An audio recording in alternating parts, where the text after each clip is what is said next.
Hari kedua usai dioperasikannya kereta api Serayu, pembelian tiket baik online maupun langsung terpantau meningkat. Beberapa protokol kesehatan diterapkan bagi para penumpang tujuan Jakarta Purwokerto ini.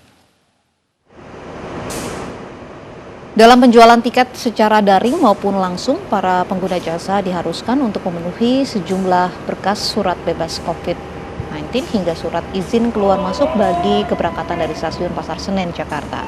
Selain itu, sejumlah protokol kesehatan diterapkan seperti penggunaan masker, pelindung wajah, hingga pengecekan kesehatan berkala. Meskipun dengan sejumlah aturan yang baru yang diterapkan PT Kereta Api Indonesia tidak menyurutkan antusias masyarakat untuk menggunakan kereta api. Terpantau pada hari kedua pengoperasian kereta api Serayu, penjualan tiket secara daring dan langsung terus meningkat. Kereta api tujuan Purwokerto hanya menampung 70% dari jumlah maksimum kereta. Kalau untuk yang membeli tiket langsung go show, mereka harus menunjukkan dulu hasil tes PCR atau rapid test seperti itu, dan kemudian juga SIKM kalau untuk keberangkatan dari stasiun Pasar Senen ya, karena area Jakarta. Nah, kemudian juga kalau untuk yang membeli lewat online, mereka juga sudah membawa hasil rapid testnya karena nanti akan diperiksa di area boarding seperti itu. Hingga kini kapal Roro Dharma Rucita 3 masih berada di Dermaga 2, Pelabuhan Padang Bay, Karangasem, Bali. Rencananya petugas baru akan mengevakuasi kapal esok hari akibatnya terjadi penumpangan truk yang hendak membongkar muatan.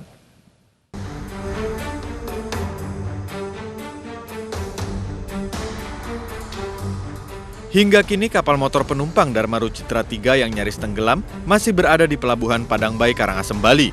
Proses evakuasi rencananya baru akan dimulai esok hari. Dampaknya bahan bakar kapal dan kendaraan yang terjebak di dalamnya mencemari kawasan lautan karena posisi kapal miring. Petugas pelabuhan berusaha menyemprotkan cairan guna mengikat minyak agar tak meluas dan menyebabkan kebakaran. Petugas pun telah memasang garis polisi di sekitar lokasi kejadian.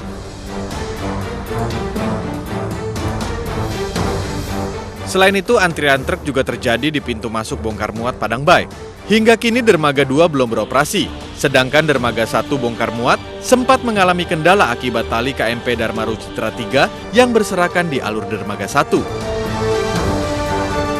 Jam 9 malam. 9 malam ya? Seharusnya sudah berangkat Pak kemarin Pak? Ya, insya Allah udah berangkat Pak. Bahkan Sekitar jam 10 lah mungkin udah naik kapal. Oh, waktu kejadian itu Pak ya? Ya. Pas kapal itu sebelum kejadian pas masih miring Mbak. Oh, sudah di sini Pak ya? Mau kemana ini Pak? Oh, ke Sumbawa. Sumbawa. Sebelumnya kapal Roro KMP Dharma Rucita 3 rute pelabuhan Lembar ke Pelabuhan Padang Bay kandas saat memasuki Dermaga 2 Pelabuhan Padang Bay malam tadi. Seluruh penumpang dan awak kapal berhasil dievakuasi dengan selamat. Kapal bermuatan 48 penumpang dan sejumlah kendaraan ini miring 45 derajat dan tidak bisa merapat ke dermaga. Dari Karangasem, Bali, Yunda Ariesta, iNews melaporkan. Dan perkembangan terbaru dari tenggelamnya kapal motor penumpang, kami sudah bergabung dengan Kepala Kantor Syah Bandar dan Otoritas Pelabuhan Padang Bay, Putu Eka Suyasmin. Assalamualaikum, selamat sore Bu Eka. Selamat sore. Bu Eka, bisa dijelaskan kepada kami apa kendala utama untuk mengevakuasi kapal ini? Kendala utama yang kami hadapi dalam yaitu masih beraktivitasnya kegiatan di atas dan dermaga 1 sehingga memperlambat proses evakuasi untuk kapal Dharma Rucita 3. Ibu, apakah kebocoran bahan bakar sudah dapat ditangani, Ibu? Untuk kebocoran tadi pagi kita laksanakan kegiatan penanggulangan tumpahan minyak di laut di area Dermaga 1 dan 2. Jadi sudah tidak ada bahan bakar yang bocor begitu ya, Ibu? Kita pastikan sore ini sudah clear, tidak ada lagi tumpahan minyak di sekitar area Pelabuhan Padang Bay. Tidak hanya kebocoran bahan bakar, Ibu, ini juga menyebabkan antrian begitu yang ingin bongkar muat. Kapan ini akan terselesaikan, Ibu? Kapan akan dievakuasi sehingga antrian ini bisa cepat terselesaikan? Untuk antrian kita berupaya tetap beraktivitas seperti biasa di dermaga 1. Dari pagi yang untuk sore kita batasi, untuk malam kita sementara kita tiadakan. Nah, terkait dengan kapal Dharma Citra 3, kita upayakan segera mungkin dilakukan evakuasi oleh pihak operator kapal. Bu Eka, dari hasil investigasi awal, apa sesungguhnya penyebab kapal kandas seperti ini? Kalau dari investigasi awal, kami belum bisa memastikan secara pasti statement apa yang kami berikan.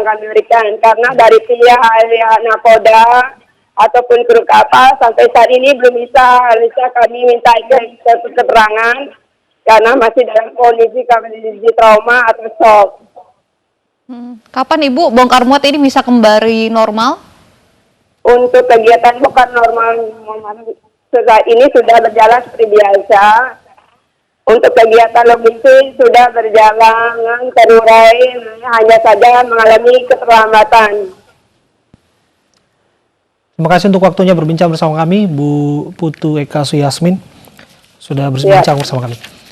Perusahaan listrik negara unit pelaksanaan pelayanan pelanggan Cikokol, Kota Tangerang mengakui tagihan listrik 36.000 pelanggannya melonjak di bulan Juni. Menurut PLN, lonjakan tagihan karena meningkatnya penggunaan daya listrik saat pandemi.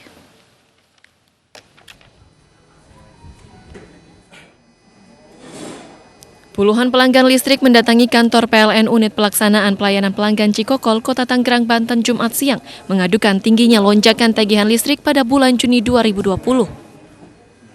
Seorang pelanggan PLN, Sigit, yang mempertanyakan lonjakan tagihan listrik rumahnya pada bulan Juni yang dijadikan tempat produksi usahanya, terjadi lonjakan tagihan 3 kali lipat, padahal bulan Juni tidak ada aktivitas produksi. Ia menilai kenaikan tagihan listrik tidak wajar. Jika normalnya tagihan listrik hanya Rp362.000, namun pada bulan Juni melonjak hingga Rp995.000. Dan dari hasil aduannya, petugas PLN mengakui adanya kesalahan hitung pada meter listrik miliknya. Hasilnya sih memang ada sedikit kesalahan, maksudnya dari tim PLN-nya itu tidak mendatangi langsung dan tidak secara cross check gitu. Jadi pembayarannya jadi langsung sekaligus gitu. Sementara itu, manajer unit pelayanan 3 Cikokol Adi Fitriatmojo mengakui ada 36.000 pelanggannya mengalami kenaikan tagihan listrik di bulan Juni ini. Namun dirinya menegaskan hal tersebut terjadi bukan karena kenaikan tarif listrik dari PLN ataupun tidak ada subsidi silang. Ada beberapa yang mengalami kelonjakan kenaikan ya. Kurang lebih di sini ada 36.000 ya. 36.000 itu yang mendapatkan yang namanya pelindungan lonjakan tagihan. Nah, itu salah satu program PLN supaya masyarakat ini nggak terlalu tinggi lonjakannya, dan itu bisa nanti diangsur dicicil 60%-nya di 3 bulan ya, Juli, Agustus, dan September. Sejauh ini, PLN Unit Pelayanan 3 Cikokol telah mencatat lebih dari 230 aduan pelanggan terkait lonjakan tagihan listrik, baik yang melalui online maupun datang langsung ke kantor PLN, dan PLN menyediakan posko pengaduan untuk melayani pelanggan yang terjadi lonjakan tagihan listrik. Dari Tangerang, Banten, Sukron, iNews melaporkan. Warga Arab Israel bentrok dengan polisi memprotes penghancuran pemakaman Muslim di kota Tel Aviv. Informasi selengkapnya akan kami hadirkan sesaat lagi.